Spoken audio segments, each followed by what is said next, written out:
శ్రీచక్రపురమందు కొలువైన శ్రీలలిత పసిడి పాదాలకిదే నీరాజనం.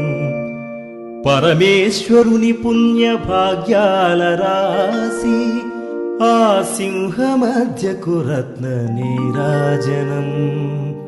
బంగారు తల్లికిదే నీరాజనం.